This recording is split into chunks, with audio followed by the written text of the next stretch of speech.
We were talking of different type of professions because that is used to decide what type of education is to be given to a person. So उसमें we talked about astrology.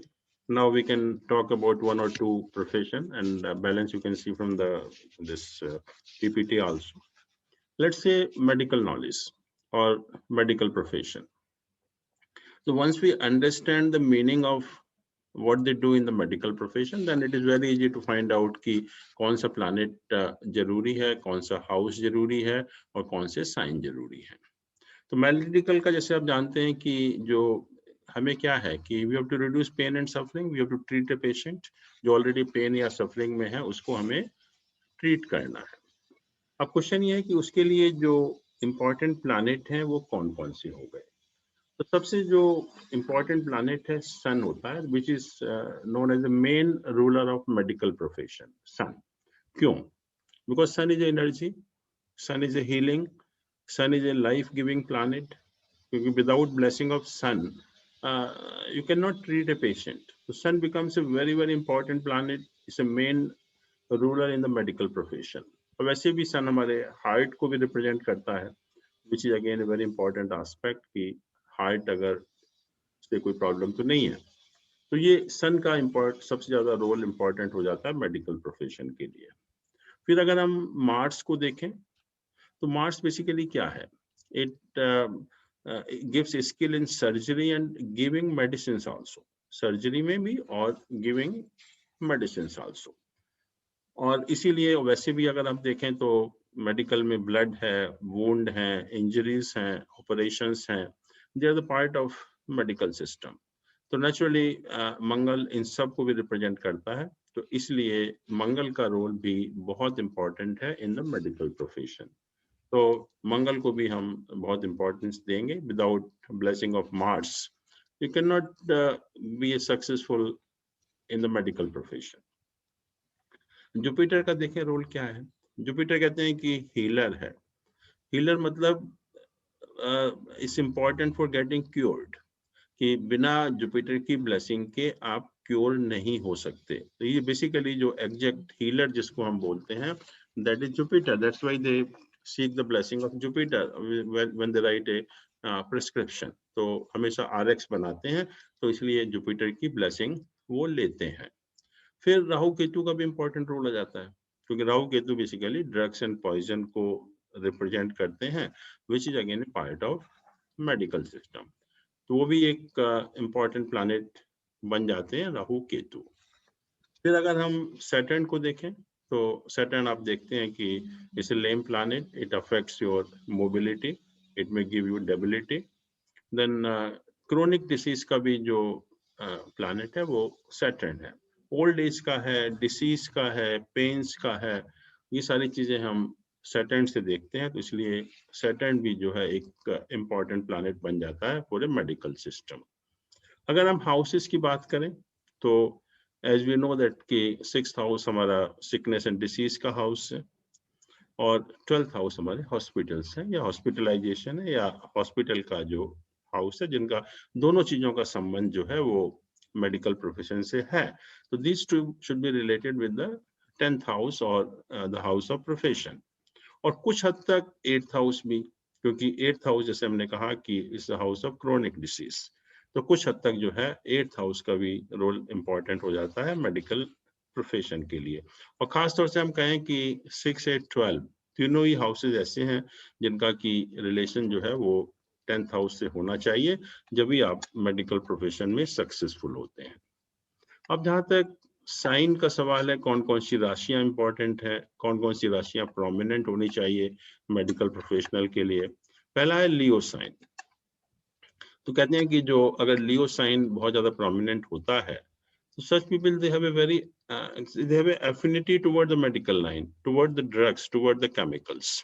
तो इसलिए जब भी लियो sign prominent होगा किसी भी horoscope में, तो उनकी एक एफिनिटी होती है टुवर्ड द मेडिकल लाइन. तो इसीलिए कहते हैं कि अगर लियो साइन अगर असेंडेंट में है या 10th हाउस में है, तो person has an aptitude toward the medical science. फिर सेकंड जो साइन इंपॉर्टेंट होता है वो होता है स्कॉर्पियो साइन, 8th साइन. वो कहते हैं that is basically the sign of medicine. और वो भी कहते हैं कि अगर असेंडेंट में हो, 10th हाउस में हो, तो again the person is inclined toward the medical profession. इसी तरह से पाइसेस साइन है। पाइसेस साइन जैसे 12th हाउस हमारा हॉस्पिटल का हाउस है, नर्सेस का हाउस है, पैरामेडिकल स्टाफ का हाउस है, तो ये हमारे जो मेडिकल प्रोफेशनल्स को रिप्रेजेंट करता है, या हम कहेंगे सारा जो मेडिकल स्टाफ है उसको रिप्रेजेंट करता है। तो ये सारे प्लैनेट हैं, ये हाउसेस हैं और ये साइन है। तो सबसे जो इम्पोर्टेंट प्लैनेट है जो मेडिकल प्रोफेशन के लिए है, मार्स है। उसका somehow it should be associated with the 10th house. और ये भी कहते हैं कि अगर मार्स, मरकरी और Ketu, these three planet, Mars, Mercury and Ketu, if they are associated with the 10th house, it makes very successful surgeons also. Mars, mercury और केतु का जब एसोसिएशन हो जाता है। इसी तरह कहते हैं कि जब sun, Mars and Jupiter, sun, Mars and Jupiter, उनका अगर एसोसिएशन होता है विद द 5th और 10th हाउस, वो भी एक मेडिकल प्रोफेशनल या सक्सेसफुल मेडिकल प्रोफेशनल के लिए बहुत जरूरी है। और उससे भी ज्यादा जो मंगल का association in the 5th house, and particularly in this 3 sign जो हमने बात की अभी, लियो की, स्कॉर्पियो की, पाइसेस की, तो मंगल 5th हाउस में है in this 3 sign, again it is a very very important combination for medical profession. और जैसा हमने कहा कि जो बाकी 6 से 12 हाउसेस हैं, उनका भी एसोसिएशन जो है वो 10th हाउस के साथ होना चाहिए अगर किसी को मेडिकल प्रोफेशन में जाना है। तो अगर हम कुछ 1-2 हॉरोस्कोप देखें,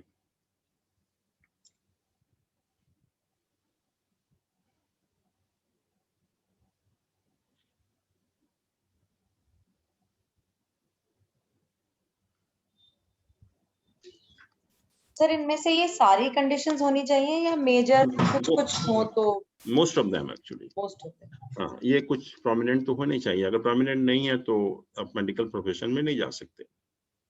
अब जैसे मान लीजिए ये हॉरोस्कोप है and he is a doctor, he is basically a pediatrician and he is doing a roaring practice in Meerut। तो इसका आप हॉरोस्कोप देखिए पहले कि इस हॉरोस्कोप में क्या खास बात है।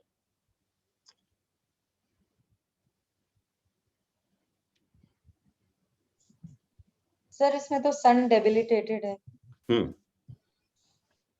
और सर लगन लॉर्ड 12th हाउस में बैठा है नीच का। वीनस भी डेबिलिटेटेड हो गया। राइट। और मार्स बहुत स्ट्रांग है। मार्स अपने साइन को देख रहा है। नहीं, मैंने ये कहा कि पहले जैसे इन्होंने कहा कि सन डेबिलिटेटेड है, वीनस डेबिलिटेटेड है, और भी कुछ है डेबिलिटेटेड, मून है डेबिलिटेटेड, मून भी डेबिलिटेटेड है। मून भी डेबिलिटेटेड। 3 प्लैनेट अगर डेबिलिटेशन में हैं तो पहली चीज तो है कि how a person can be successful, वो तो डाउटफुल वही हो गया पहला। किसी भी व्यक्ति के अगर 3 प्लैनेट नीच के होते हैं, that too sun, moon and Venus, तो normally should not occupy a good position, because जैसा भी हमने कहा था कि अगर कोई राजयोग भी है हॉरोस्कोप में आपके, वो ऑपरेट नहीं होगा अगर सन और मून वीक प्लैनेट होंगे। सर इनकी रश्मि किरण भी बहुत कम है, 9.8। रश्मि किरण में 9.80 है, सबसे कम आज तक जितनी सबसे कम है। But I told you that is very highly qualified, very successful. Sir ये कैसे है कॉन्ट्राडिक्शन रश्मि किरण का? हाँ जी, इतनी कम कैसे है? मैंने क्या कहा था आपको कि रश्मि किरण कम होने का मतलब ये नहीं है कि स्टेटस अच्छा नहीं होगा, because there may be lot of rajyoga in the horoscope. But अगर रश्मि किरण ज्यादा है तो डेफिनेटली यू कैन से कि उसका स्टेटस अच्छा होगा। बट कम होने का मतलब ये नहीं है कि स्टेटस अच्छा नहीं होगा, that depends on the position of other rajyoga in the horoscope. Sir लेकिन इनका धर्म कर्माधिपति योग भी है। पहले ये 3 नीच के प्लैनेट का बताइए। राइट। सर मून अपनी उच्च की राशि को देख रहा है, वीनस अपनी उच्च की राशि को। जो नीच का होगा वो अपनी उच्च की राशि को देखेगा, वो तो अंडरस्टूड है वो। D9 देखें क्या या D10? पहले आप देखिए नीच भंग किसी का हो रहा है नहीं हो रहा। ओ अच्छा अच्छा अच्छा।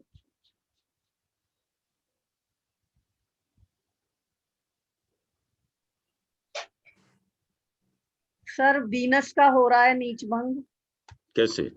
इसका जो डिस्पोजिटर है मून के साथ बैठा है, तो क्या हुआ? वीनस ये का। ये तो कोई कंडीशन नहीं थी कि अगर डिस्पोजिटर विद द मून तो उसका नीच भंग हो जाएगा। आपने 4 कंडीशन पढ़ी थी उसकी। सर याद नहीं रहती बिल्कुल। पहली कंडीशन थी कि planet in debilitation and its sign dispositor are in the quadrant either with the ascendant or the moon. Planet in debilitation and its sign dispositor both. अगर वीनस और मरकरी दोनों ही अगर मून के साथ होते या मून से केंद्र में होते या असेंडेंट से केंद्र में होते तो कैंसिल होता। सर सन का तो कैंसिल हो गया। कैसे? सर इसका जो उच्च साइन का लॉर्ड है वो इसके साथ बैठा है। हाँ, तो सेकंड कंडीशन क्या थी कि planet in debilitation and ruler of its exaltation sign. Are together. This is the second condition. Planet in Mars. debilitation and ruler of its exaltation sign. If they are in the mutual kendras, अगर दोनों के दोनों एक दूसरे से mutual केंद्र में हैं, सर फिर तो वीनस का भी हो गया। तो वीनस का भी होगा। ये मैं कह रहा हूँ राइट कि आपने देखा कि सन है, उसका जो एक्सॉल्टेशन साइन है मार्स है, दोनों एक दूसरे से केंद्र में है। ऐसे ही वीनस का और उसका जो एक्सॉल्टेशन साइन का लॉर्ड है जुपिटर, वो दोनों एक दूसरे से केंद्र में है। तो ये दो नीच भंग हो गया पहली चीज। और सन और वीनस जो हम समझ रहे थे नीच के हैं, दे बिकम ए राजयोग कारक प्लैनेट, दोनों के दोनों जो है, ठीक है। और मून के राजयोग कैसे हुआ? नीच भंग तो हो गया। नीच भंग राजयोग होता है, वो उसकी जो डेफिनेशन है कि प्लैनेट का जो नीच भंगी नहीं होता, इट बिकम्स ए राजयोग कारक। यही उसकी ब्यूटी है। सर तो ऐसे केस में मतलब ये वाले प्लैनेट्स अपनी दशा में राजयोग देंगे या इन जनरल लाइफ में देंगे? जनरल भी और वैसे भी मैं कहूंगा सन, जैसे हमने क्या कहा था अभी कि कोई भी राजयोग ऑपरेट नहीं होता कि अगर सन और मून वीक होते हैं किसी भी हॉरोस्कोप में। यही तो कहा था। और यहाँ पर आप देख रहे हैं कि अगर सन और मून दोनों ही नीच के लग रहे हैं आपको जी। हाँ जी सर। और सन और मून जब दोनों ही नीच के हैं तो राजयोग कैसे ऑपरेट होंगे? वीनस अगर नीच का है तो how can he can have a rolling practice, how he can get the money actually. तो ये दोनों के दोनों नीच भंग हो गए। एंड जो नीच भंग की जो डेफिनेशन है कि not only the debilitation gets cancelled, the planet becomes the Rajyog कारक। प्लैनेट बिकम द राजयोग कारक। और अगर हम नवांश में पोजीशन देखें एक बार, मून का सर डेबिलेशन कैंसिल नहीं हो रहा है ना यहाँ? नहीं। अब यहाँ देखिए नवांश में क्या पोजीशन है। मून अपने घर का, वीनस अपने घर का, सन सन तो एक्सॉल्टेड है, हो गया। सन एक्सॉल्टेड हो गया, जुपिटर भी एक्सॉल्टेड है सर। जुपिटर एक्सॉल्टेड, मून अपने साइन में है, वीनस अपने साइन में तो है। आपने देखा कि जुपिटर जो है वो लग्न में अपने साइन में था और यहाँ पर एक्सॉल्टेड हो गया, तो इट बिकम्स मोर स्ट्रांग। सन नीच भंग है, यहाँ एक्सॉल्टेड हो गया, वो भी बहुत स्ट्रांग हो गया। ऐसे ही यहाँ पर वीनस अपने साइन में and that too it is placed in the lagna, so it becomes a very strong planet. It becomes a very strong planet. Moon भी स्ट्रांग हो गया सर। हाँ जी, मून भी स्ट्रांग हो गया। हाँ मून कितना स्ट्रांग हो गया, अपने साइन में हो गया और जुपिटर के साथ हो गया, एक्सॉल्टेड जुपिटर के साथ जी। तो नवांश को भी अगर हम देखेंगे थोड़ा सा तो उससे भी हमें पोजीशन का आइडिया हुआ कि पोजीशन क्या है। और मरकरी को भी देखेंगे तो Mercury I think it is in the same sign ना, 8th साइन। मरकरी या वर्गोत्तम हो गया, वर्गोत्तम हो गया। मरकरी जो है वो वर्गोत्तम हो जाता है नवांश चार्ट में, right. So this is the position in the Navamsa chart. अब आप देखिए कौन से योग हैं। अब सर धर्म कर्माधिपति हो गया इनका। धर्म कर्माधिपति योग है, वेरी गुड, क्योंकि 9th और 10th हाउस किसके लॉर्ड, मरकरी और moon, they are together, Mercury and moon they are together, तो ये एक धर्म कर्माधिपति योग बन गया, राइट। और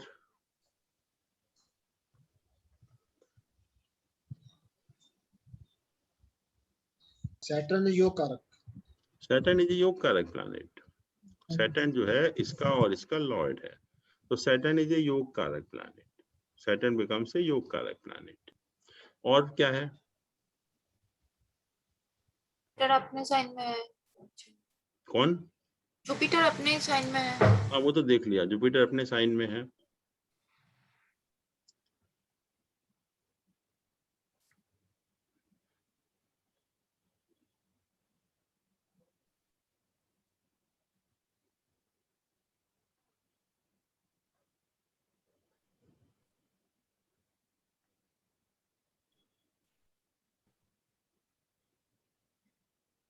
सर ये जो मार्स सैटर्न को देख रहा है, हम्म ये क्या इम्पैक्ट डालेगा? मार्स जो मार्स है वो, अपने साइन में है, सॉरी मार्स अपने साइन को देख रहा है। हाँ देखिए मार्स अपने, हाँ वेरी गुड, मार्स अपने साइन को देख रहा है, सैटर्न अपने साइन को देख रहा है, मंगल अपने साइन को देख रहा है यहाँ पर, राइट। और सैटर्न अपने साइन को देख रहा है। तो ये दो प्लैनेट जो है वो अपने अपने साइन को भी देख रहे हैं, राइट। तीसरा दशांश भी देख लेते हैं, क्योंकि दशांश में हमने कहा था कि लग्न और सन जो है वो स्ट्रांग होने चाहिए, जब भी आपको स्टेटस मिलेगा, नहीं तो नहीं मिलेगा सर। ये दसवां चार्ट की पोजीशन है। मून अपने हाउस में है, वीनस अपने हाउस में लग्न की क्या पोजीशन है? पहले हम सर लग्न, सन है लग्न में, मेष 6th हाउस में, मरकरी वर्गोत्तम है सर।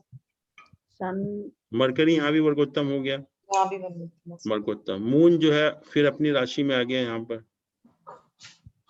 मून जो वीनस है, अपने साइन में आ गया सर। और मार्स भी वर्गोत्तम है, मरकरी वर्गोत्तम है और मार्स भी वर्गोत्तम है, और वीनस वीनस भी अपने साइन में है सर। वीनस अपने साइन में आ गया, मून अपने साइन में आ गया। तो ये जो हम कहते हैं कि उसमें D10 चार्ट में lagna and sun should be well placed so that a person get a good status in the professional life. तो यहाँ पर जो प्लैनेट की पोजीशन है वो अच्छी है, क्योंकि लग्न का लॉर्ड उपाचय स्थान में अपने साइन में, और जुपिटर का उसके ऊपर एस्पेक्ट भी है, और सन तो वहां पर प्लेस्ड ही है उसमें लगन में एक्चुअली में, तो सन भी एक स्ट्रॉन्ग प्लैनेट बन जाता है। अब जो बेसिक हम लोग बात कर रहे हैं, जो डिफरेंट कॉम्बिनेशन की, तो उनके हिसाब से देखें तो क्या पोजीशन है यहाँ पर?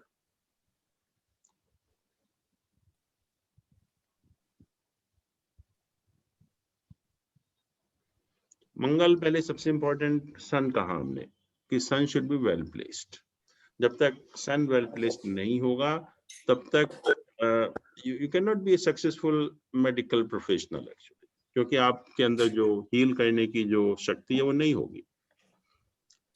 तो सन की क्या पोजीशन है यहाँ पर?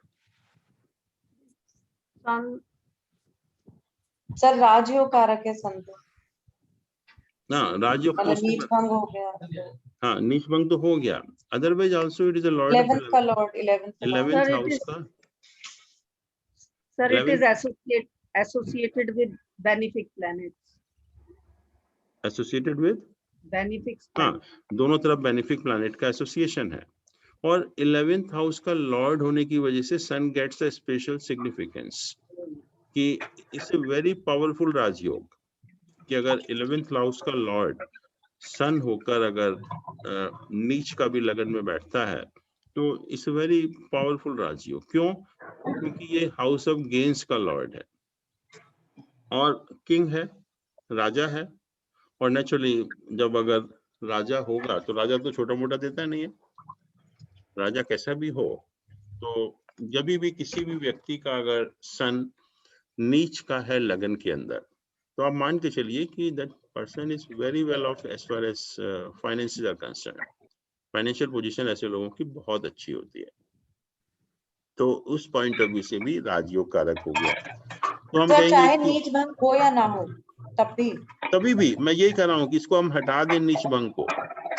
नीच भंग मान लीजिए नहीं भी हो रहा, ओके, तो सर मतलब सन किसी भी उपाच्य स्थान का लॉर्ड हो तो वो अच्छा ही होगा, चाहे उपाच्य की स्थान की बात नहीं कर रहा मैं कह रहा हूँ कि सन नीच का अगर लग्न में बैठा हुआ है, भले ही वो नीच भंग हो रहा है या नहीं हो रहा, उससे कोई मतलब नहीं है। Even then it's a very powerful rajyoga as far as finances are concern.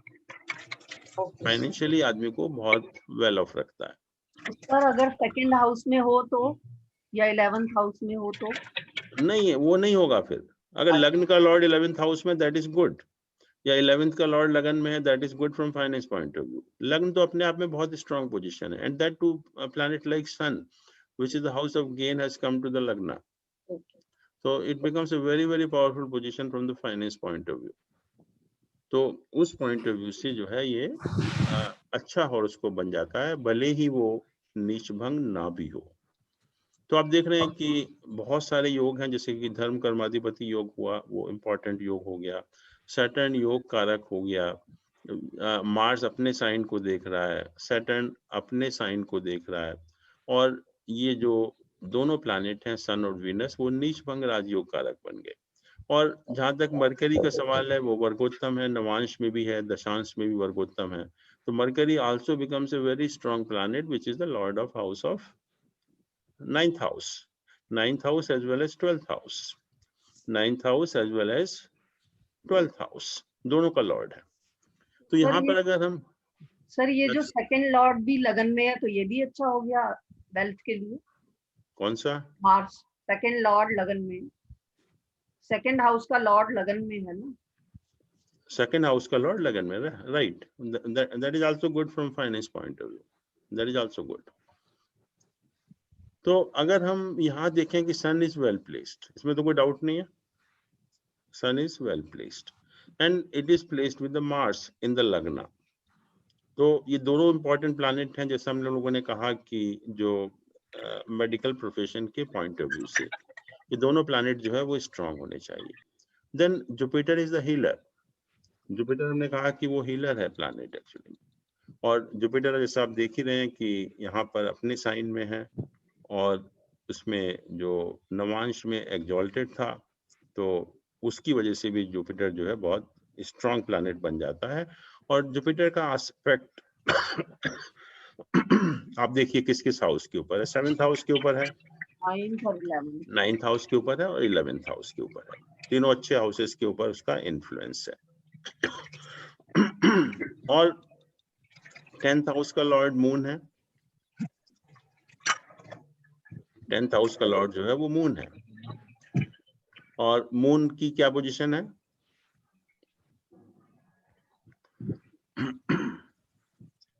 ये देखा हमने ऑलरेडी कि मून मून तो डेबिलिटेटेड है।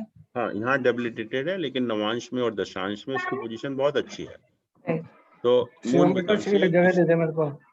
Strong planet.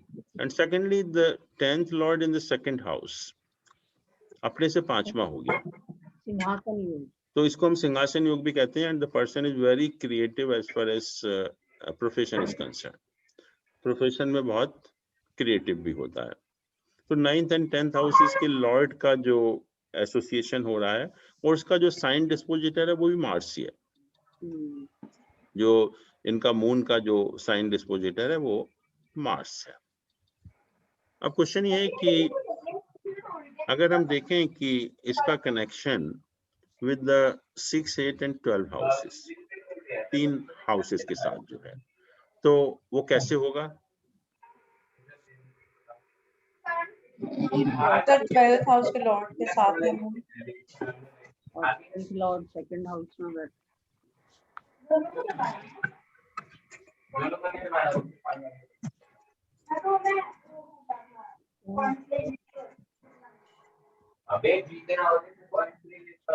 पहला चीज तो आई थिंक जया जी आपके यहाँ से शायद डिस्टरबेंस आ रहा है। नहीं, मैं बंद कर देती हूँ। बचाओ मेरी वो तो खुली नहीं है ऑडियो। नहीं, और कहीं से आ रहा है फिर ये। I think kindly sir I think Naresh ji, ठीक है। तो जो 12th हाउस का लॉर्ड है Mercury, that is with the lord of 10th house, 12th house का एसोसिएशन हो गया। ऐसे ही 8th हाउस का लॉर्ड भी 12th हाउस में है, 8th हाउस का लॉर्ड भी 12th हाउस में है। और जो 6th हाउस का लॉर्ड है जुपिटर, वो पहले तो ये देख ही रहा है इन हाउसेस को, बट वो राहु केतु के साथ, राहु के साथ में है। और ये बीमारी की हाउस का लॉर्ड, और दूसरा जैसे कहा कि राहु केतु भी जो ड्रग एंड पॉइजन को रिप्रेजेंट करते हैं, which are also important from medical profession point of view. तो यहाँ करीब करीब तीनों का जो संबंध बन जाता है इसमें आपस में 6, 8, 12 का भी संबंध। दूसरा कहा था कि जो साइंस हैं 5, 8 and 12, 5, 8 and 12 sign, they should be prominent in the horoscope of a medical professional. तो वो कैसे है यहाँ पर 5, 8 and 12 signs? 12 to 6 लॉर्ड है, 6 हाउस का साइन है, 5 11 हाउस और 8 5th साइन का लॉर्ड सन तो लगन में ही है, और 8 में तो 10th का लॉर्ड बैठा है ये 8th साइन में। So 5th, 8th और नहीं, साइन प्रोमिनेंट होने का मतलब क्या है कि 5, 8, 12 साइन शुड बी प्रोमिनेंट। तो 5th साइन पे जुपिटर का एस्पेक्ट है। पहली चीज तो 5th साइन के ऊपर जुपिटर का एस्पेक्ट है, उसका लॉर्ड लगन में है, उसका लॉर्ड जो है वो लग्न में है, तो इसे प्रोमिनेंट साइन। 8 का देखिए धर्म कर्माधिपति योग बन रहा है वहां पर, और वहां पर 9th एंड 10th दोनों हाउसेस के लॉर्ड का एसोसिएशन, और उसका लॉर्ड लगन में। या और 12th को देखें 6th हाउस को, उसका लॉर्ड जुपिटर है। It is again well placed in navamsha as well as in dashamsha chart, और 6th हाउस के ऊपर कोई मैलेफिक प्लैनेट का भी एसोसिएशन नहीं है यहाँ पर, वीनस का एस्पेक्ट है, वीनस का एस्पेक्ट है। तो हर तरह से जो है वो तीनों जो साइन है वो भी एफ्लिक्टेड नहीं है, वो भी इस हॉरोस्कोप में प्रोमिनेंट साइन है एक्चुअली में। और अगर देखें तो अगर D10 chart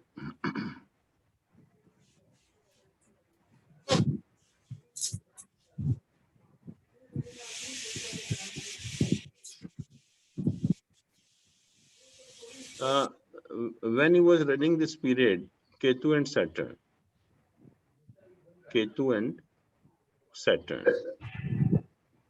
he had a serious problem in the profession actually. He had a serious problem in the profession. तो अगर हम पहले लग्न चार्ट को देखें कि केतु और सैटर्न की क्या पोजीशन है यहाँ पर, 212 में 212 पोजीशन है यहाँ पर, और सैटर्न के ऊपर मार्स का भी एस्पेक्ट है, और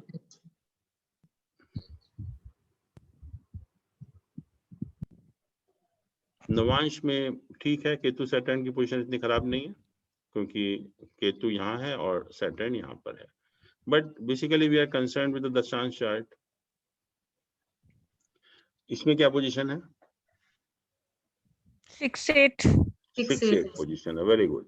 तो इसकी जो है 6, 8 पोजीशन हो गई, और नेचुरली जब 6, 8 पोजीशन होगी तो you may have some serious problem, या कुछ ना कुछ प्रोफेशनल प्रॉब्लम होती है। तो at that time we had a serious problem, but जैसे ही केतु का पीरियड खत्म हुआ, वीनस का पीरियड शुरू हुआ, so all those problem were sorted out, कि फिर कोई प्रॉब्लम नहीं रही एक्चुअली में जो है। केतु में अगर जब मर्क्यूरी का पीरियड आया होगा तब सॉर्ट आउट नहीं हुई होगी। नहीं, मरकरी के केतु पहले सेट, हाँ मरकरी का जब पीरियड आया जब ही हो गई थी रादर, करेक्ट है। हाँ, केतु मरकरी का जब पीरियड आया तो उस टाइम सॉर्ट आउट हो गई थी।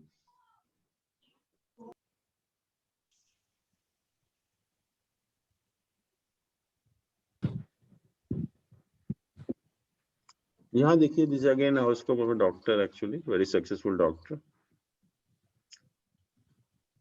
लग्न दे सर सन बहुत स्ट्रांग है। नहीं, ये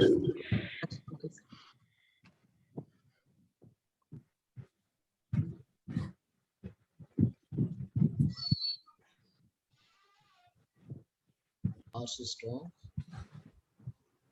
Sun is 9th house lord is in Lagna, Mars, sir इनका भी धर्म कर्माधिपति हो गए, जुपिटर और और मार्स जुपिटर एंड मार्स या Jupiter एक and दूसरे को Mars देख रहे हैं। देख रहे हैं। एक दूसरे को एस्पेक्ट कर रहे हैं, वेरी गुड। सर 9th का लॉर्ड लग्न में है तो ये भी राजयोग है, मतलब केंद्र का, त्रिकोण का लॉर्ड, त्रिकोण का इन केंद्र। केंद्र। हाँ, 9th हाउस का लॉर्ड लग्न में है, again very good position actually, कि 9th हाउस का लॉर्ड, एक ट्राइन का लॉर्ड दूसरे ट्राइन के साथ एसोसिएट हो गया, तो Mars becomes very powerful and this is horoscope of surgeon actually basically. तो ये आप देख रहे हैं कि मंगल जो है, जैसे मैंने कहा कि बहुत प्रोमिनेंट होना चाहिए, तो वो यहाँ पर प्रोमिनेंट है भी एक्चुअली में। दूसरा, सन शुड बी स्ट्रॉन्ग। सन को जुपिटर देख रहा है। सन को पहली चीज तो ये है कि सन जो है उसका प्लेसमेंट पांचवें स्थान में है। सर दोनों साइड बेनिफिट्स हैं सन के, जुपिटर भी देख रहा है। और हाँ वो भी है, बट सन को जुपिटर भी देख रहा है, वो पांचवें स्थान में है और जुपिटर देख रहा है, तो हम कहेंगे कि सन भी जो है बहुत पावरफुल प्लैनेट है। And what is the position of Jupiter? केंद्र लॉर्ड है और लग्न को देख भी रहा है। हाँ, केंद्र का लॉर्ड केंद्र में है, लगन का लॉर्ड है, लगन का लॉर्ड है और केंद्र में है, बट अपने असेंडेंट को देख रहा है जो उसका अपना साइन है। तो इसलिए जुपिटर भी एक स्ट्रॉन्ग प्लैनेट बन जाता है इस हॉरोस्कोप में जो है। जुपिटर भी 7th हाउस में है, प्रोस्पेरिटी तो नहीं मिलेगी। है जी, जुपिटर 7th हाउस में है, प्रोस्पेरिटी विल बी मिसिंग। नहीं आप ये देखिए क्यों missing, it is expecting which houses. Jupiter वो तो जुपिटर फीमेल के चार्ट में बोलते हैं, मैरिज पॉइंट ऑफ व्यू से प्रॉब्लम है। करेक्ट, मैरिज के पॉइंट मैरिज के पॉइंट ऑफ व्यू से फीमेल हॉरोस्कोप में अच्छा नहीं माना गया, बट यहाँ से ये एस्पेक्ट करता है 11th हाउस को, 11th हाउस, लग्न को भी 11th को भी, लगन को भी और 3rd हाउस को भी। तो वैसे थोड़ा वीक हो जाता है क्योंकि जब 7th हाउस में जुपिटर बैठता है तो उतना स्ट्रांग नहीं रहता, थोड़ा वीक हो जाता है, बस ये है। और इसमें अगर हम स्ट्रेंथ भी देख सकते हैं, देखने में क्या नुकसान है कि प्लैनेट की स्ट्रेंथ क्या है। सन 6-5 है, मून 6 है, 5 है, मरकरी 7 है, जुपिटर 7 है। जुपिटर भी स्ट्रांग है, वीक प्लैनेट नहीं है यहाँ पर। तो सर लेकिन तो बाकी सारे 6.1 planets है, weakest है रैंक वाइज जुपिटर। रैंक से मतलब नहीं है, we are concern with this strength here, जो रूपा में स्ट्रेंथ हुई है ना, we are concern with that actually. Required से कम हुआ ना सर, हाँ जी, स्ट्रेंथ लेस देन रिक्वायर्ड है। हाँ उससे थोड़ा वीक, मैंने कहा कि 7th हाउस में बैठकर थोड़ा सा वीक जरूर हो जाता है, बट ऐसा खराब नहीं है क्योंकि 11th हाउस को तो देख ही रहा है फाइनेंस के पॉइंट ऑफ व्यू से। बट जुपिटर जैसे ही 7th हाउस में बैठेगा तो एक वीक प्लैनेट तो बन ही जाता है, इसमें कोई डाउट नहीं है। सर एक जो हमने पढ़ा था ट्रिक हाउसेस के लॉर्ड्स का अगर एसोसिएशन होता है तो यहाँ पर सैटर्न और सन का एसोसिएशन जो है उसको विपरीत राजयोग माना जाएगा। कैसे? Sun is the lord of 6th house और Saturn is the lord of 12th house. तो हाँ, तो इकट्ठा कहाँ हुआ?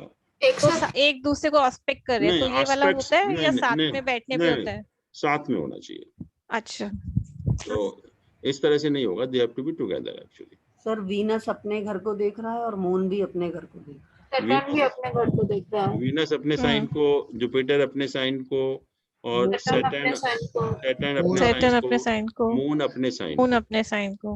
अभी ये डिफरेंस करते हैं एक्चुअली में पोजीशन में कि चार प्लैनेट अपने अपने साइन को देख रहे हैं अपार्ट फ्रॉम धर्म कर्माधिपति होगा एक्चुअली। तो नेचुरली वैसे आपको नहीं लगेगा कि कोई बहुत अच्छा हॉरोस्कोप है, लेकिन जब आप सारे योग देखेंगे उसको तो then you have an idea कि ये योग हॉरोस्कोप कैसा है। 4 प्लैनेट अपने अपने साइन को देख रहे हैं, धर्म कर्माधिपति योग है और जो ये एसोसिएशन है lagna and this house, moon aspecting its own sign, so this makes the horoscope very strong actually, जो नॉर्मल केस में हमको नहीं लगता। और एक बार नवांश चार्ट भी देख लेते हैं। सर ये तो जैसे आपने बताया कि ये सर्जन है, बट अगर हमें ना पता और हमें मान लो करियर एडवाइस करनी हो तो हम क्या क्या फिर वही मैंने देखेंगे? कहा मतलब कि 4 प्लैनेट, हमने कहा कि 4 प्लैनेट प्रोमिनेंट होने चाहिए, सन, डॉक्टर मार्स, के लिए जुपिटर और राहु केतु। सर्जन किसी भी मतलब मेडिकल प्रोफेशनल के हॉरोस्कोप में सन, मार्स, जुपिटर और राहु केतु और 6, 8, 12 हाउसेस का एसोसिएशन होना चाहिए with the house of profession, 6, 8, 12 का। सर वैसे मतलब अगर कोई अपना इंटरेस्ट नहीं, वो बोल रहे हैं we are confuse, we don't know कि कि हाँ। कौन से फील्ड में जाना चाहिए, कौन सा इंटरेस्ट, तो हम्म। मतलब हम सारे प्रोफेशन का लगा के देखेंगे हाँ बिल्कुल, कि कॉम्बिनेशंस। कौन से प्रोफेशन के लिए सूट करता है। सर इनका तो मतलब राहु केतु का पोजीशन तो अच्छा नहीं है, राहु केतु में तो सबसे खराब। देखते हैं अभी उससे कनेक्शन हो रहा है नहीं हो रहा, बट यहाँ पर भी जैसे ये कह रहे थे Mangal is the lord of 9th house and it is in the लग्न, तो नेचुरली यहाँ भी अगर आप देखेंगे कि जो मंगल है इट बिकम्स भाव वर्ग उत्तम। Very prominent planet. जुपिटर भी यहाँ 10th हाउस को देख रहा है, जुपिटर भी यहाँ पर 10th हाउस को या जो 10th हाउस को देख रहा है जुपिटर भी यहाँ पर, तो उस पॉइंट ऑफ व्यू से भी मंगल हुआ, जुपिटर हुआ, और सन कहाँ पर है, 12th में sir. Sun is here actually in the 12th house, और नेचुरली 12th हाउस हमारा कनेक्शन भी है उससे, मेडिकल प्रोफेशन से। और एक बार D10 देखिए, D10 में क्या पोजीशन है। सर सन बहुत स्ट्रॉन्ग है, मार्स लग्न में है। घर को Sun is देख very रहा है। strong. Lord of Lagna is in the Upache Sthan. Again, that is very strong. तो दोनों strong है। तो 10th लॉर्ड अपने घर को देख रहा है। हाँ, तो ये जो 10th 10th है वो भी ठीक है। अब यहाँ देखते हैं कि जो साइन थे 5, 8, 12 whether they are prominent or not actually. 5 12th sign is prominent sir, क्योंकि लग्न है और लग्न का लॉर्ड देख भी रहा है उसको। 8 कौन सा? 12th sign sir. हाँ, 12 साइन तो लग्न का ही साइन हो गया, राइट। और उसको लॉर्ड भी देख रहा है, लग्न लॉर्ड उसको देख रहा है, तो it becomes very prominent sign actually. 8th sign को देखिए, 8th साइन का लॉर्ड सर लग्न में है, वो भी काफी प्रोमिनेंट हो गया। बिल्कुल। 8th का जो 9th हाउस का लॉर्ड है वो भी लग्न में है, और 5th हाउस तो डिसीज का हाउस है, ये जिसका लॉर्ड सन है, राइट। और सन जो है उपाचे स्थान में है और उसको जुपिटर देख भी रहा है। राइट। तो तीनों का जो है एक तरह से हम कहेंगे कि एसोसिएशन हो जाता है, बट इसमें ये देखिए कि वो 6 से 12 के साथ हो रहा है, नहीं कहीं ना कहीं जो प्रोफेशन के हाउस का संबंध।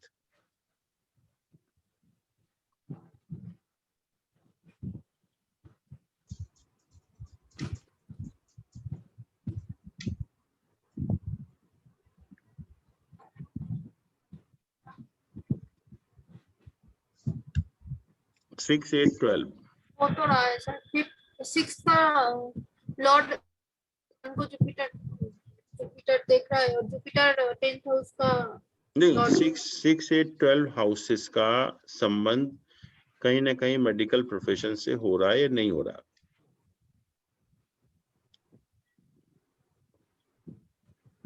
क्योंकि जब सर तक 6th हाउस के लॉर्ड को 11th 10th का हाउस संबंध लॉर्ड, नहीं होगा या 6th हाउस का संबंध नहीं होगा, तो नेचुरली मेडिकल प्रोफेशन में आप कैसे जाओगे। सर 6th का लॉर्ड को 10th का लॉर्ड देख रहा है, जुपिटर सन को देख रहा है, तो 6 और 8 का 6 और 10 का सर association। मार्स राहु को देख रहा है, 6, 8 और 12 का मार्स राहु को देख रहा है 8th हाउस में। होना चाहिए। और 12th का लॉर्ड भी 6th के लॉर्ड को देख रहा है सर, दोनों आपस में देख रहे हैं, सैटर्न सन 6th और 12th के लॉर्ड।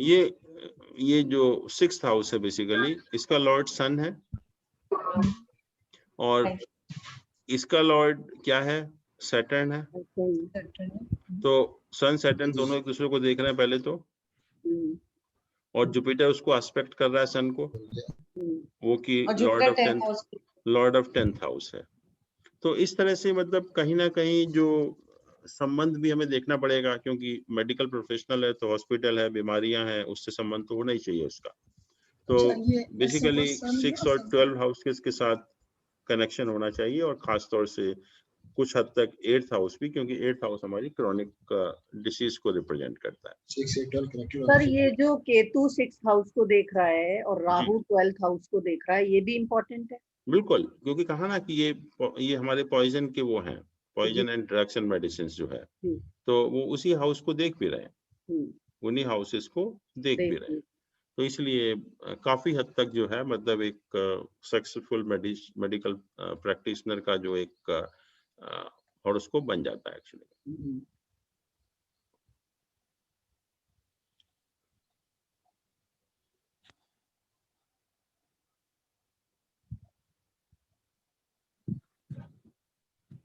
एक और देख लेते हैं पॉलिटिक्स में, then we will I think leave it actually. तो पॉलिटिक्स में सक्सेसफुल पॉलिटिशियन, तो सबसे इंपॉर्टेंट तो यही हो गया कि जब तक राजयोग नहीं होंगे आप मिनिस्टर प्राइम मिनिस्टर नहीं बन सकते। तो there have to be very strong rajyoga in the horoscope. बिना उसके आप सक्सेसफुल पॉलिटिशियन या मिनिस्टर प्राइम मिनिस्टर नहीं बन सकते। फिर sun is a leader, there's a difference between leader and manager, but Sun is a very good leader, it's not a manager. तो leadership quality आपके अंदर होना चाहिए, इसका मतलब Sun should be very strong in the horoscope actually. Moon है, moon masses को represent करता है, और बिना पॉलिटिशियन का मासेस से सपोर्ट किए बिना आप बन ही नहीं सकते पॉलिटिशियन जो है। You can not be successful in the politics actually. तो हमें मून जो है या 4th हाउस हम कहेंगे, it becomes very very important planet, very important planet in the house for a politician, क्योंकि हमें पब्लिक के इमोशन के साथ खेलना है, डील करना है, और हमें उनका सपोर्ट भी लेना है। तो ये 3 चीजें बहुत इंपॉर्टेंट हैं कि हॉरोस्कोप में बहुत अच्छे राजयोग होने चाहिए जो आपको उस लेवल तक पहुंचा दें, और सन और मून की पोजीशन बहुत अच्छी होनी चाहिए, और खासतौर से 4th हाउस की भी, क्योंकि 4th हाउस हमारा मासेस का हाउस है, वो 4th house should be well placed actually. और हमें हिम्मत भी चाहिए इसके लिए, एक इनिशिएटिव होना चाहिए आदमी के अंदर लॉट ऑफ पेशेंस होना चाहिए, कॉन्फिडेंस होना चाहिए, एडवेंचरस होना चाहिए। तो वो सारी चीजें कि जो हम जितनी भी मुसीबतें आती रहे, हम हारते रहे, जीतते रहे, but we should continue our fight actually. तो उसके लिए मंगल जो है वो प्लैनेट, या हम कहेंगे 3rd house, that becomes very important, कि जब तक वो 3rd हाउस स्ट्रांग नहीं होगा या मार्स स्ट्रांग नहीं होगा, आप पॉलिटिक्स में कामयाब नहीं हो सकते एक्चुअली। जुपिटर जो है वो कहते ही हैं कि it's a planet of prosperity in every profession, और ये एक्सपेंशन एंड प्रोस्पेरिटी का भी है, रिफॉर्म का भी है, डेवलपमेंट का प्लैनेट भी है, और राइट पाथ ऑफ डेवलपमेंट। तो इसलिए जितने भी जो पॉलिटिशियंस होते हैं उनके हॉरोस्कोप में जुपिटर की पोजीशन भी बहुत स्ट्रांग होती है। और मरकरी तो है ही बेसिकली एक कम्युनिकेशन का प्लैनेट है। Without a good communicator you can not be a politician actually. आपको ऑरेटर भी बनना पड़ेगा, अच्छा बोलना भी अच्छा पड़ेगा, सबके साथ बिहेव भी अच्छा करना पड़ेगा।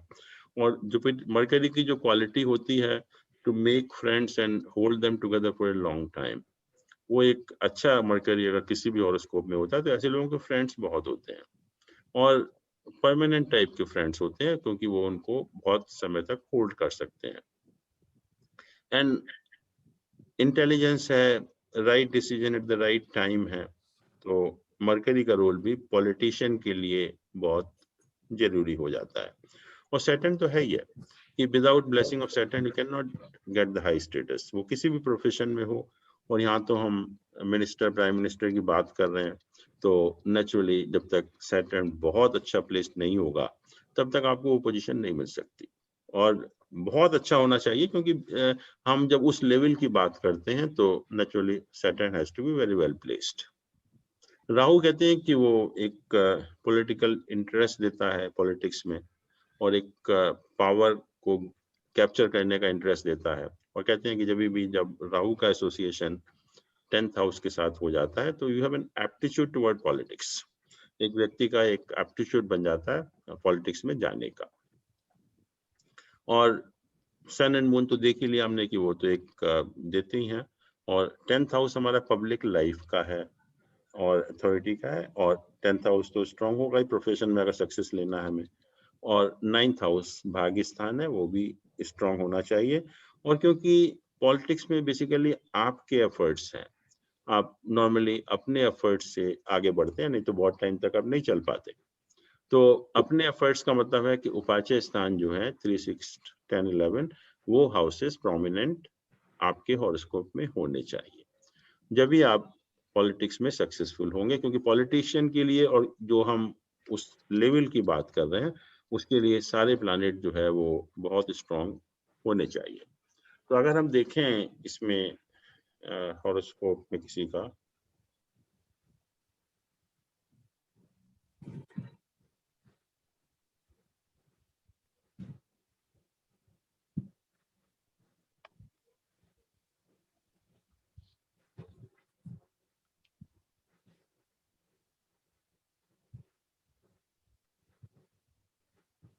ये है हॉरोस्कोप। इसमें देखिए क्या पोजीशन है, sun, moon, Jupiter, 4th house, we have to see all. The moon is in its own sign, उपाच्य स्थान में है तो स्ट्रांग हो गया। सबसे पहले राजयोग देखते हैं कि राजयोग कौन कौन से हैं इस हॉरोस्कोप में। गुरुजी एक बार आप कुंडली बताएंगे? हाँ, 2 नंबर है लग्न, हाँ जी। मून 3rd हाउस में है, ये हो गया ना? सैटर्न हाँ जी, और 4th हाउस में, नहीं मून 3rd में और बताया क्या? मून 3rd हाउस में, सैटर्न हाँ जी। 4th हाउस में, हाँ जी। Mars and Ketu 5th house में 5वें घर में, 2 और 11 का लॉर्ड, मरकरी 8th हाउस में, और सन, जुपिटर, वीनस ये और वो आ गया ना एक संग 9th हाउस में, सन है, सैटर्न तो इधर है, और राहु जो है वो एक संग नहीं है तो 11th हाउस में। ये 2 नंबर की कुंडली बताई ना गुरुजी? हाँ जी, सर सैटर्न और सन का एक्सचेंज है। हाँ जी, सैटर्न और सन का एक्सचेंज है सर। हाँ, सैटर्न ये सैटर्न जो जो कारक है, छोड़ के बाकी केंद्र एंड ट्राइन के लॉर्ड का आपस में एक्सचेंज है, और यस, ये सर 5th हाउस छोड़ के बाकी सारे केंद्र और त्रिकोण का एसोसिएशन है। हाँ, और कितना बढ़िया योग है। वैसे भी अगर केंद्र का लॉर्ड त्रिकोण में हो या त्रिकोण का लॉर्ड केंद्र में हो तो जैसा कार्य वो सबका ही है एक 5th हाउस को छोड़ के। हाँ, it makes a very powerful rajyog. वो भी यहाँ पर एक्सचेंज हो रहा है, एक्सचेंज हो रहा है। सेकेंडली, लग्न का लॉर्ड और 4th का लॉर्ड 9th में है। 9th 9th हाउस में, में तो एक ट्राइन का लॉर्ड दूसरे ट्राइन हाउस में। इसका लॉर्ड कहाँ है? इसका ट्राइन में से 5th हाउस, केंद्र का लॉर्ड ट्राइन हाउस में। शनि अपने साइन को देख रहा है, शनि जो है वो अपने साइन को देख रहा है। मरकरी अपने साइन को देख रहा है, मरकरी जो है वो अपने साइन को देख रहा है। सैटर्न अपने साइन को देख रहा है। तो ये 3 प्लैनेट अपने साइन को भी देख रहे हैं। सैटर्न योग कारक भी है, सैटर्न जो है वो योग कारक प्लैनेट भी है। अगर यहाँ पर ये देखिए कि जुपिटर नीच का है तो उसका डेबिलिटेशन कैंसिल हो रहा है या नहीं हो रहा? हो रहा है जी, हो रहा है गुरुजी। हो रहा है सर। सर मून का एस्पेक्ट है, वो शनि केंद्र में आ गया ना, उससे क्या हुआ? तो केंद्र में सर, लगन से केंद्र में आ गया, क्योंकि वो जिस राशि में नीच का हुआ है जुपिटर, उसका लॉर्ड केंद्र में आ गया लगन से। उससे थोड़ी होता है कोई, दोनों सर केंद्र मून में और होना जुपिटर आपस में म्यूचुअल केंद्र में होंगे जो ना। उस राशि का लॉर्ड है वो उसे देख रहा है केंद्र में भी। मून और जुपिटर आपस में केंद्र में। अभी हमने कहा कि planet in debilitation and ruler of its exaltation sign if they are in the mutual kendras. तो जुपिटर है और उसका जो रूलर है एक्सॉल्टेशन साइन का मून है, तो जुपिटर और मून एक दूसरे से केंद्र में हो गए, इसलिए जुपिटर का नीच भंग हो गया। ठीक है, जुपिटर लगन को भी देख रहा है, मून को भी देख रहा है, मार्स को। जुपिटर का तीनों हाउसेस के ऊपर एसोसिएशन है, जो हमारे ट्राइन हाउसेस हैं उन तीनों हाउसेस के ऊपर उसका एसोसिएशन है जुपिटर का।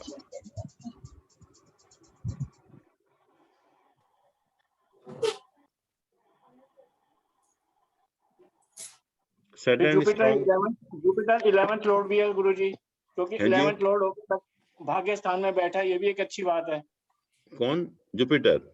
हाँ बिल्कुल बिल्कुल ठीक है। कि Lord of 11th in the 9th house, again A very powerful yoga actually. चंद्रमा भी अपने ही साइन में है, तीसरे पराक्रम को बढ़ाता है यहाँ पे। हाँ, चंद्रमा भी जो है अपने साइन में है।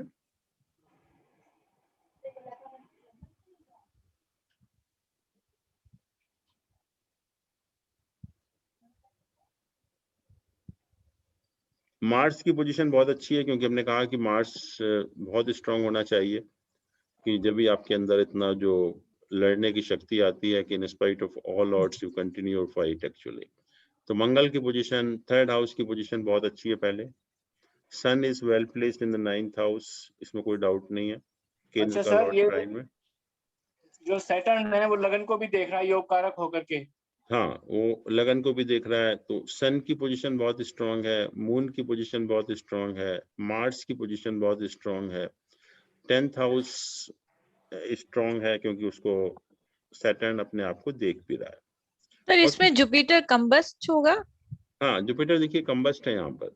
इसकी जो इस सन और जुपिटर का जो डिस्टेंस है that is only 1 degree, and that's why यहाँ पर देखिए कि जुपिटर की स्ट्रेंथ कम आ रही है यहाँ पर। This is the weakest planet here actually, 5.4। Sir अगर केतु लगन को देखता है तो क्या इंटरप्रिटेशन होता है?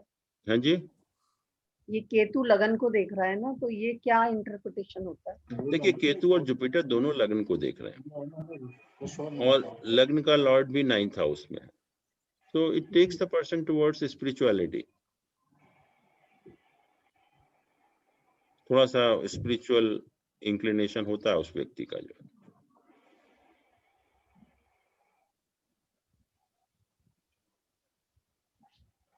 और इवन अगर हम नवांश और दशांश को भी देखें,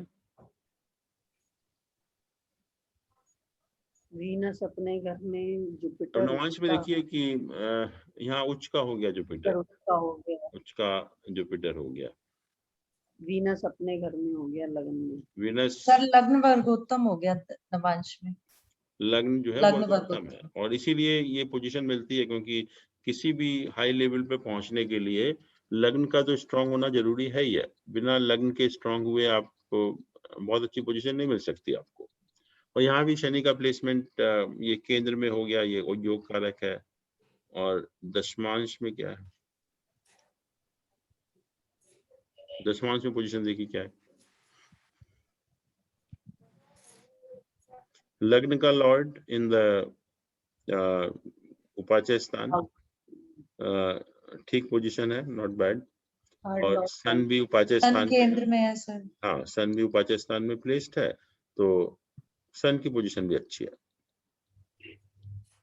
और जुपिटर लगन लॉर्ड को देख रहा है, जुपिटर जो है वो लगन लॉर्ड को देख हाँ, जुपिटर जो है वो लगन लॉर्ड को देख भी रहा है, तो दशमांश में भी पोजीशन अच्छी है। And he was minister during this period, यहाँ से लेके यहाँ तक 14 तक, मतलब 2004 to 2014, 2004 से 2014 he was the cabinet minister। Sir 11th house में धर्म कर्माधिपति योग बन रहा है। कहाँ पर सर ये सैटर्न और जुपिटर 11th वो D10 में नहीं, नहीं देखेंगे ना हम? इसमें नहीं, D10 में इसमें नहीं देखेंगे ना। हाँ, इसमें नहीं देखते हम लोग।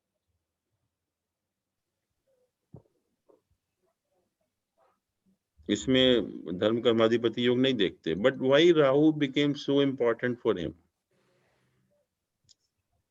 कि during the period of Rahu, normally तो आप कहेंगे राहु का पीरियड शुरू हो रहा है तो ये तो खराब हो गया। एक तो उपाच्य स्थान में है सर, दूसरा पॉलिटिक्स के लिए मेन प्लेनेट है राहु। हाँ, 11th का राहु बेस्ट माना जाता है, 10th के लॉर्ड के साथ है, 10th के लॉर्ड के साथ गेन्स के पॉइंट। हमने ये कहा था कि जो प्लैनेट यहाँ पर होते हैं they become very important from profession point of view, they are the real milestone. जब उनकी दशा ऑपरेट होती है तो बहुत प्रोग्रेस होती है प्रोफेशन में। सेकेंडली वी सेड कि after this Lord of 10th house in D10 chart, Lord of 10th house in D10 chart, and after that all planet having an aspect on Lord of 10th house, Jupiter के साथ जिन planet का association होगा, they also become very very prominent from profession point of view. और उसके बाद कहा था कि all the planet placed in the quadrant in the D10 chart.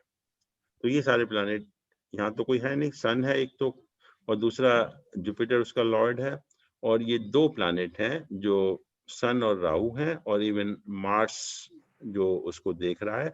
ये प्लैनेट इंपॉर्टेंट हो जाते हैं प्रोफेशन के पॉइंट ऑफ व्यू से। राहु इंपॉर्टेंट हो गया, जुपिटर इंपॉर्टेंट हो गया, सैटर्न जो है वो इंपॉर्टेंट हो गया, और मार्स इंपॉर्टेंट हो गया।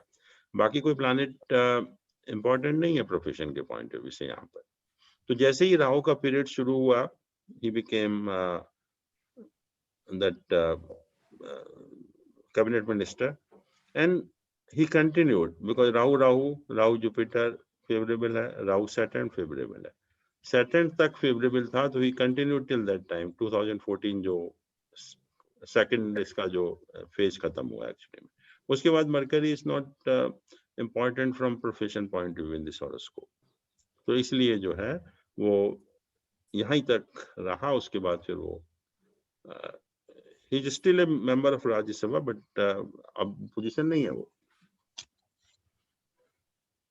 तो राहु मार्स के पीरियड में कुछ बेटर हो सकता है, जैसे यहाँ पे मार्स मई 2022 के बाद स्टार्ट हो जाएगा।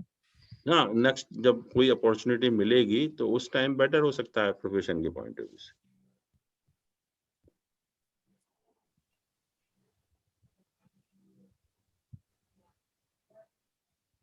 ये जैसे मोदी जी का हॉरोस्कोप है, नहीं दसवां से ये है। डेबिलेटेड बट कैंसलेशन हो रहा है। 8 नंबर है, 8 नंबर में मून एंड मार्स है।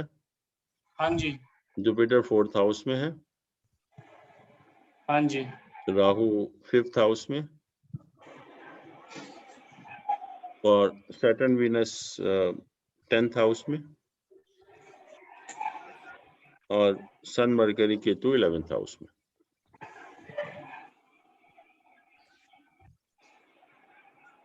एक तो गुरुजी ये लगन लॉर्ड जो है वो लगन में ही है, ये रोचक योग बन गया। हाँ, एक ये रोचक महापुरुष योग बन गया। रोचक और मून डेबिलेटेड है बट वो कैंसिल भी हो रहा है, मार्स साथ में है, तो मार्स साथ में है तो मून जो है वो नीच भंग राजयोग हो गया। और सर एक लक्ष्मी योग भी था ना, मून और मार्स साथ में हो तो। करेक्ट, मून एंड मार्स का अगर कॉम्बिनेशन होता है तो मंगल, हाँ, तो आपके अंदर कोई ना कोई स्किल होती है इस टाइप की। तो मेकिंग मनी। 10th लॉर्ड सन जो है वो 11th हाउस में चला गया, ये भी एक बहुत अच्छी बात हुई।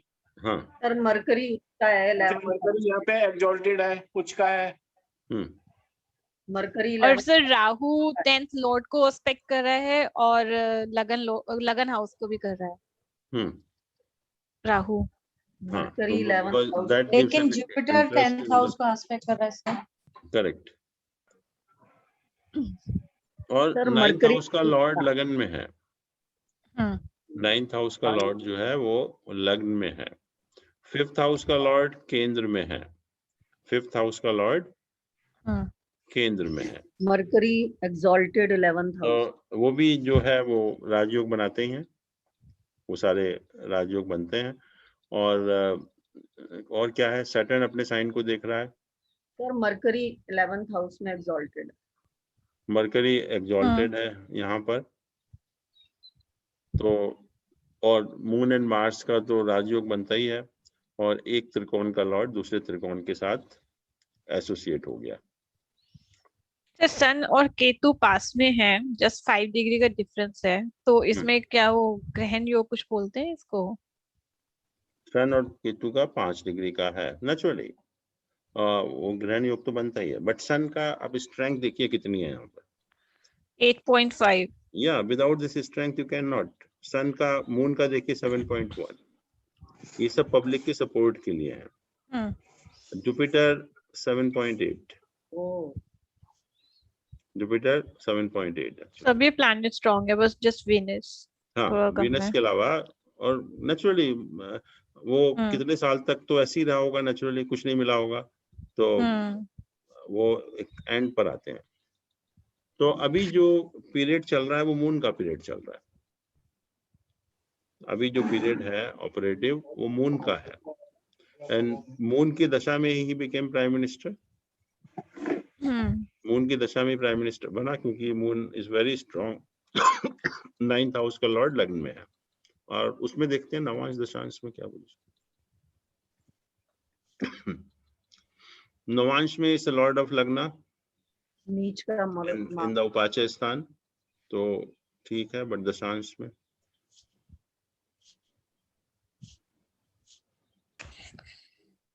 दशांश में भी मून लग्न का लॉर्ड है, उपाच्य स्थान में उसका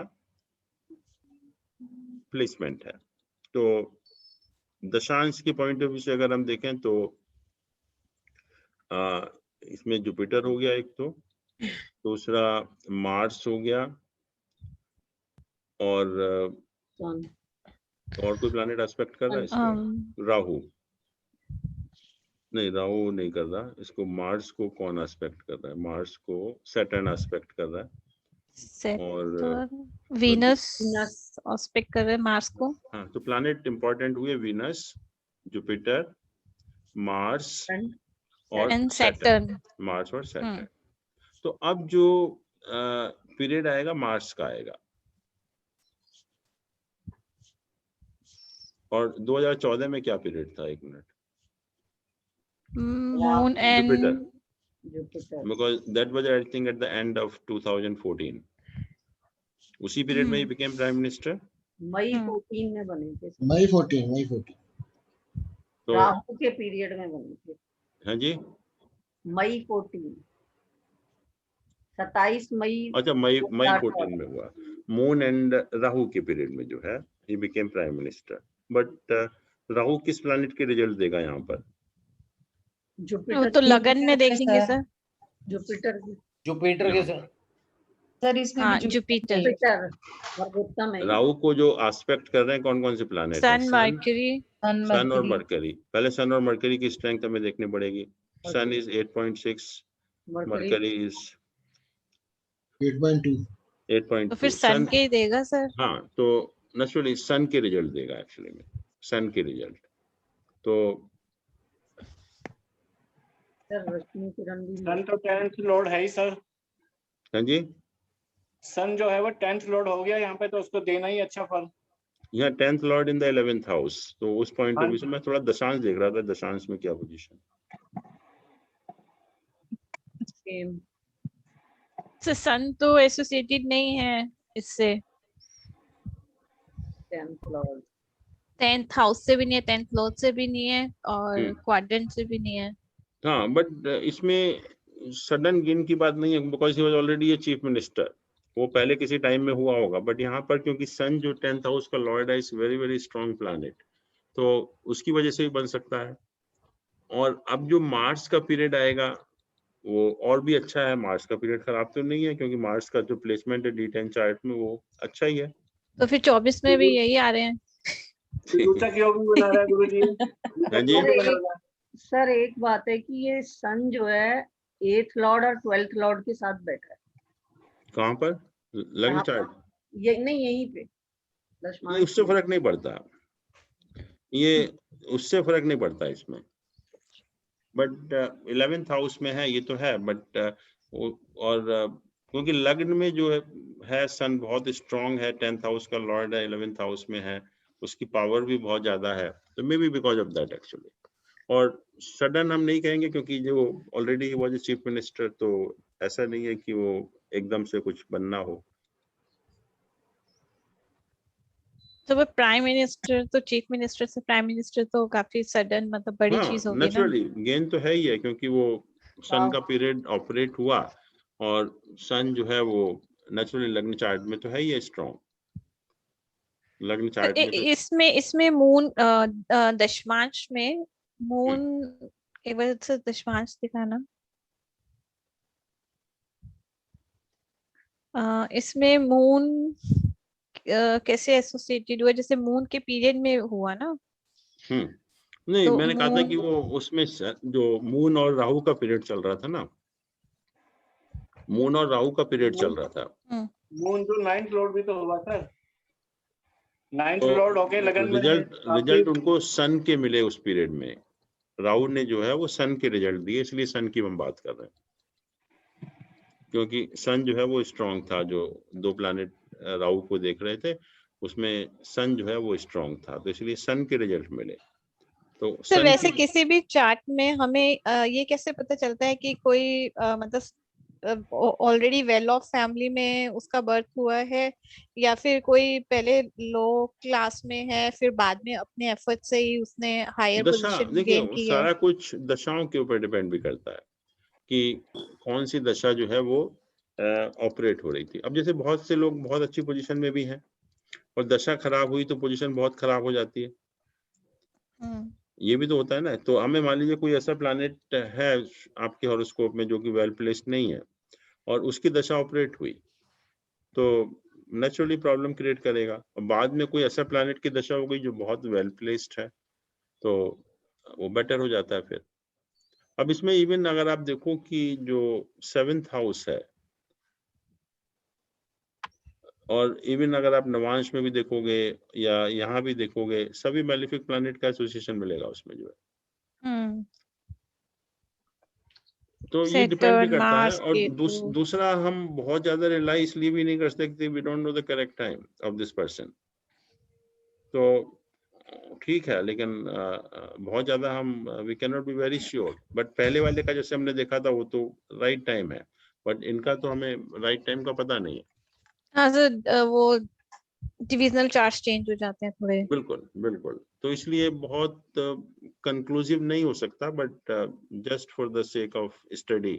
but unless and until we have the right time, जब तक हमें पता नहीं चलेगा उसमें सन की क्या पोजीशन थी और क्या था, तो रीजन वो भी हो सकता है कि मिसलीडिंग हो एक्चुअली। सर एक क्वेश्चन था जी, दशांश चार्ट में 10th लॉर्ड इनका नीच का हो गया लगन में मार्च, जी, तो क्या इसका इफेक्ट देखेंगे हम? उससे नीच उसका फर्क नहीं पड़ता। अगर जैसे मैंने कहा था कि 10th हाउस में कोई भी प्लैनेट हो, मेलिफिक हो बेनिफिक हो, उनका कोई लग्न चार्ट में 10th हाउस से संबंध हो या ना हो, उससे फर्क नहीं पड़ेगा। बट 10th हाउस में जो भी प्लैनेट होंगे वो इंपॉर्टेंट हो जाएंगे from profession point of view. ऐसे ही 10th का लॉर्ड है वो भी एक इम्पॉर्टेंट हो जाता है, वो भले ही कहीं भी प्लेस्ड हो, लेकिन लग्न में प्लेस्ड है तो और भी अच्छा है, तो उसके रिजल्ट भी अच्छे ही मिलने चाहिए। ठीक है सर, थैंक यू।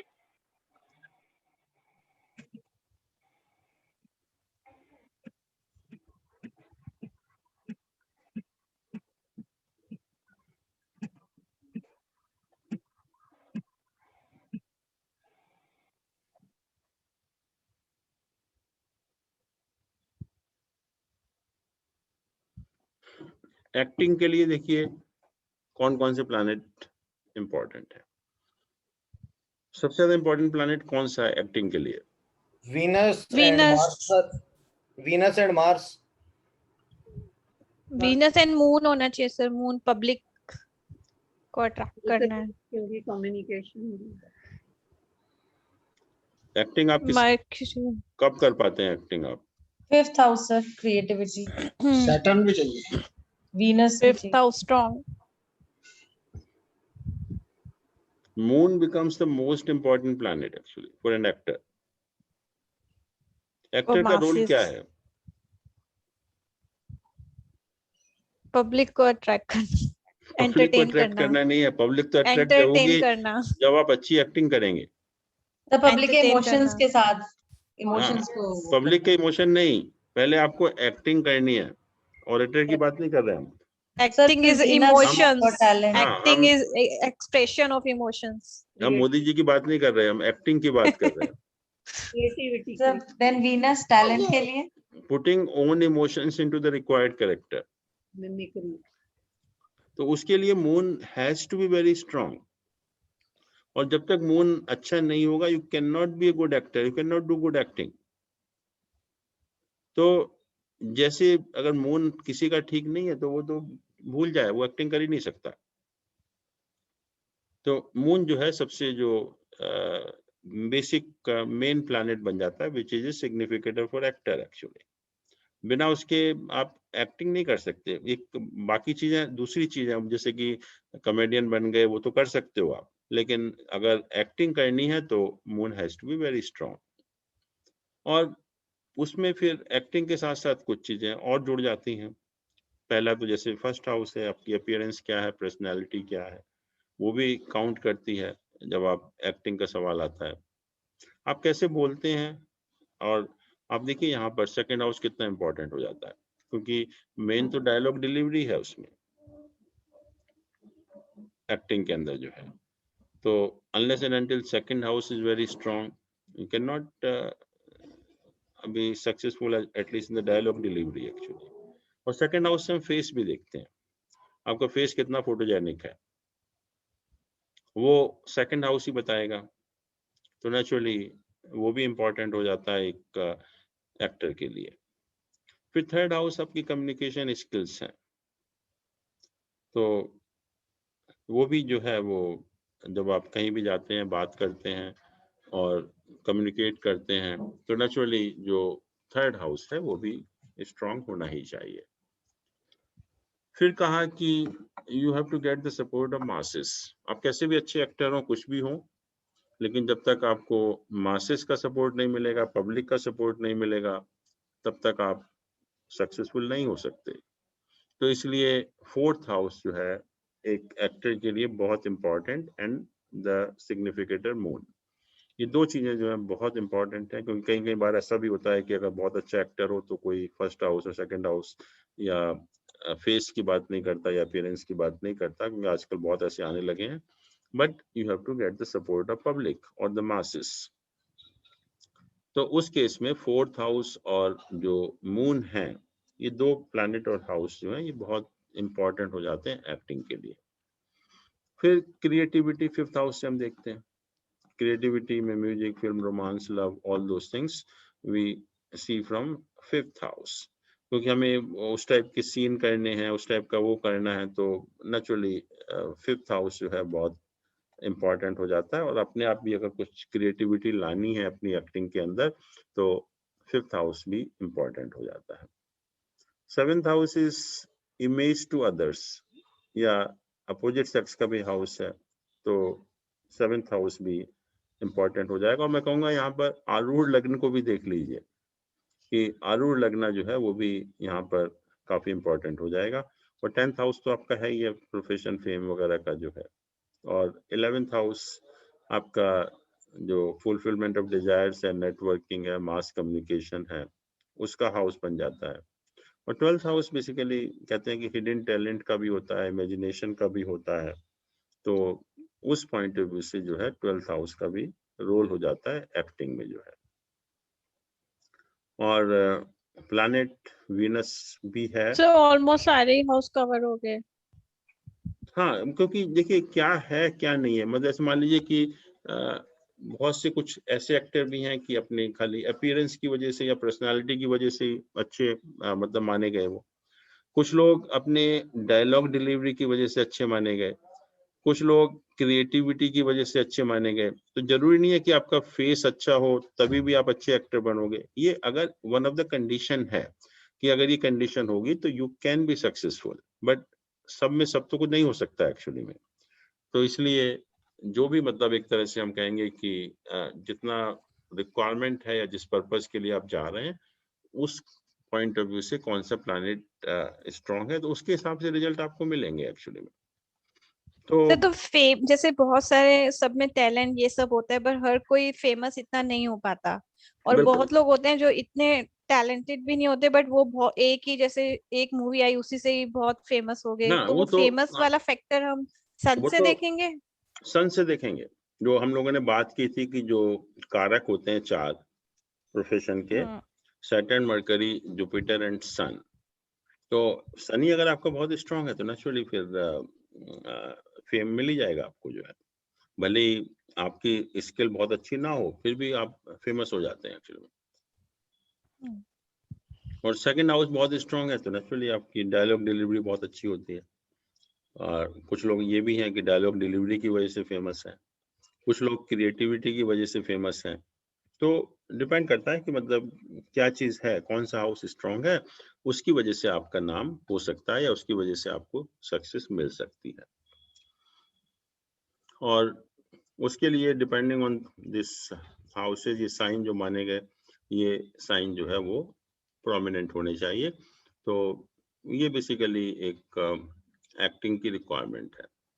तो इसी तरह से हम किसी भी प्रोफेशन को देखकर ये पता लगा सकते हैं, प्लैनेट की पोजीशन वगैरह को देखकर। जैसे स्पोर्ट्स है, स्पोर्ट्स में कौन सा प्लैनेट सबसे इंपॉर्टेंट है? मार्स है।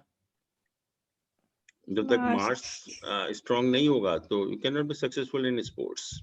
जुपिटर है, जो बेसिकली जो टैलेंट है, नॉलेज है, आर्ट ऑफ प्लेइंग है, जजमेंट है, या फॉलोइंग रूल्स ऑफ गेम्स है, वो इम्पोर्टेंट होना चाहिए। और मरकरी इम्पोर्टेंट होना चाहिए, बाकी प्लैनेट नहीं है। बट ये जो 3 प्लैनेट हैं, यहाँ नहीं कहा कि मून बहुत स्ट्रांग होना चाहिए, बट ये जो 3 प्लैनेट है, मार्स, जुपिटर और मरकरी, वो स्ट्रांग होने चाहिए। और थोड़ा सा देखिए एग्रीकल्चरलिस्ट के लिए मंगल लैंड को रिप्रेजेंट करता है, मंगल जो है वो लैंड को रिप्रेजेंट करता है। सैटर्न जो हार्ड मोनोटोनस लेबर और जो रिपीटेड एफर्ट्स होते हैं, वो सैटर्न रिप्रेजेंट करता है। केतु कहते हैं digging deep into the things. तो केतु जब अगर इन्वॉल्व होता है उसके साथ में, प्रोफेशन के हाउस के साथ में, तो आपको खेती करने के लिए केतु का रोल बहुत इंपॉर्टेंट हो जाता है। मून है, मून कहते हैं कि इट्स रूलर ऑफ न्यूट्रिशन। तो अगर आप इस आइटम की खेती कर रहे हैं जो कि हमारे खाने पीने से कनेक्टेड है, तो मून की वैल्यू बहुत हो जाती है। और जैसे कहा कि 4th हाउस लैंड का है, 8th house digging into the ground है, 12th हाउस कहते हैं आइसोलेटेड प्लेसेस हैं, away from the populated places, क्योंकि खेत जो है वो आइसोलेटेड प्लेसेस में होते हैं। तो 12th हाउस का रोल इंपॉर्टेंट हो जाता है।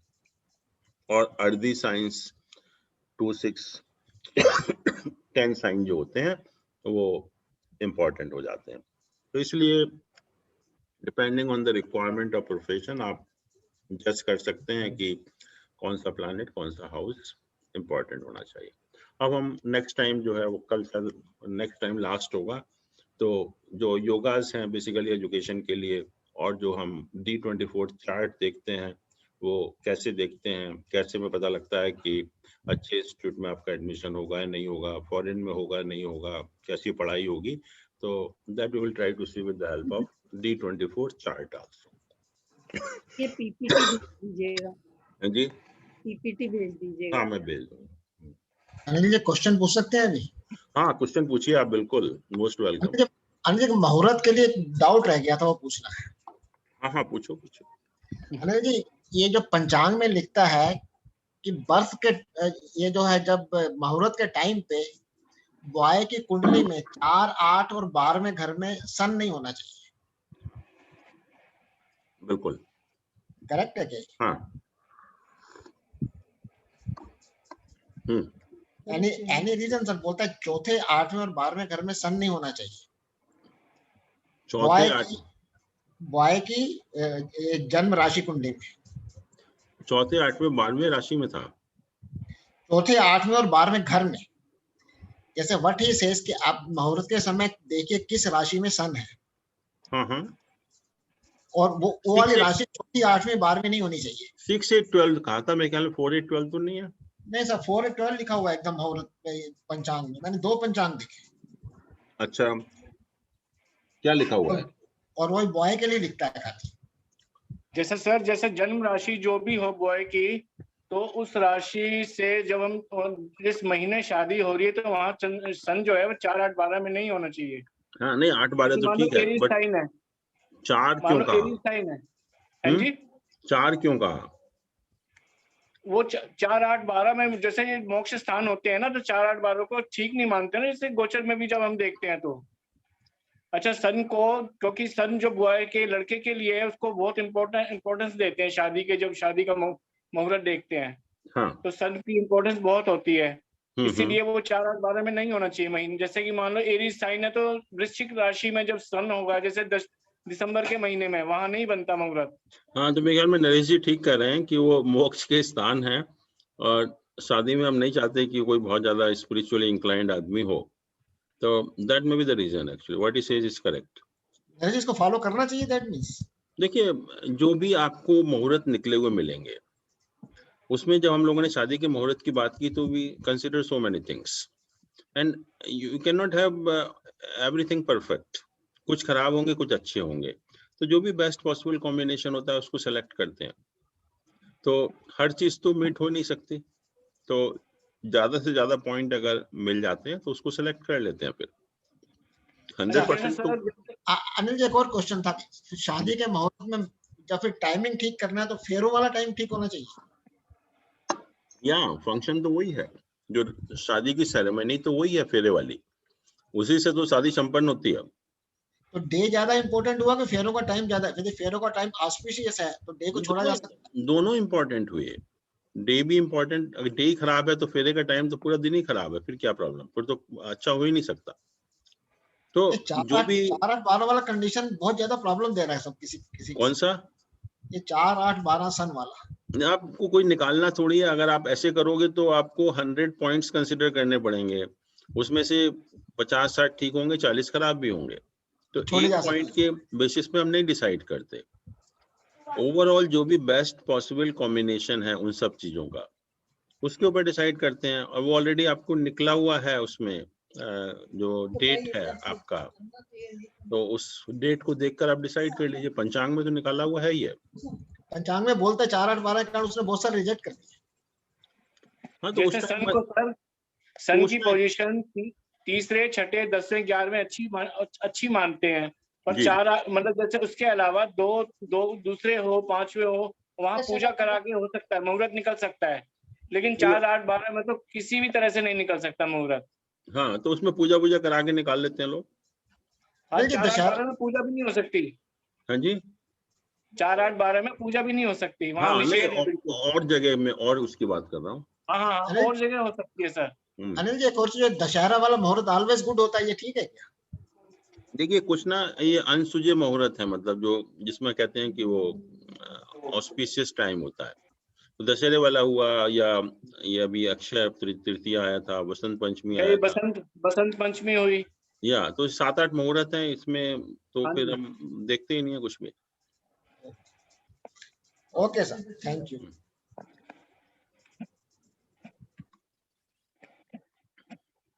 Any other question? सर, इसके आगे भी कुछ और स्टडी कोर्स पॉसिबल है एक्सटेंड तो करने के लिए? बहुत हो गया। अब लोग करिए, आप लोग, और कोई प्रॉब्लम हो तो आप पूछ सकते हैं कभी भी। जी Will remain associated. मैरिज के लिए जेमिनी में डार्क को बड़ी इंपॉर्टेंस दी गई है। किसको? दारा कारक? हाँ जी, नहीं सॉरी, उसको 7th हाउस का रूल को। इसका क्या सिग्निफिकेंस क्या है सर? जैसे हम लोगों ने जब किया था ना जेमिनी, तो उसमें जो आरूढ़ होते हैं, बेसिकली 3 आरूढ़ इंपॉर्टेंट माने गए उसमें। फर्स्ट हाउस का, जिसको हम लग्न पद कहते हैं, 12th हाउस का, जिसको उपपद कहते हैं, और 7th हाउस को, जिसको हम दारा पद कहते हैं। तो उससे जो है वो हम बेसिकली मैरिज के बारे में देखते हैं कि मैरिटल लाइफ कैसी रहेगी।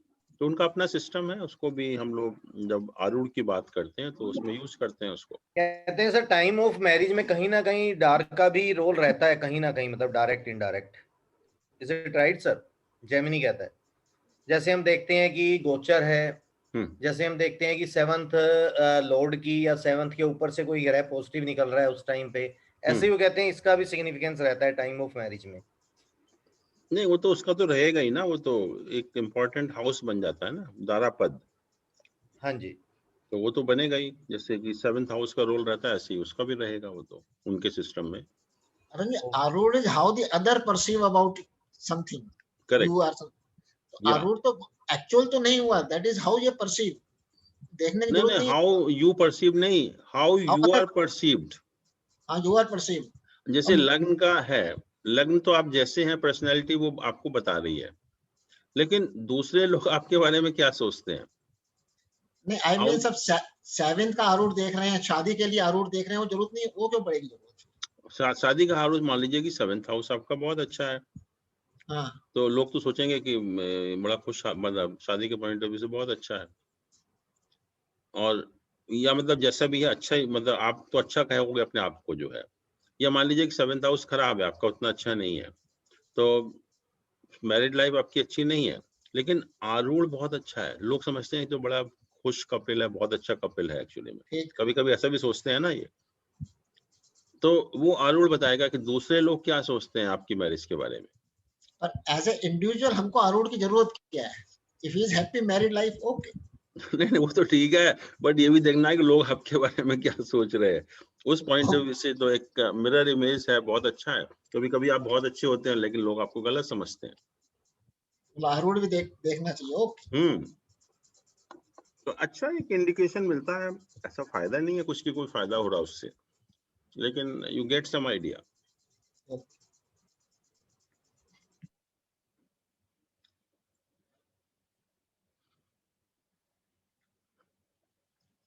चलिए ठीक है, फिर we meet next Sunday. Thank you Anil ji. Okay then, Thank thank you, you so sir. Much. Thank you, sir. प्रणाम good sir. Night. Thank you sir. प्रणाम गुरुजी। Good night.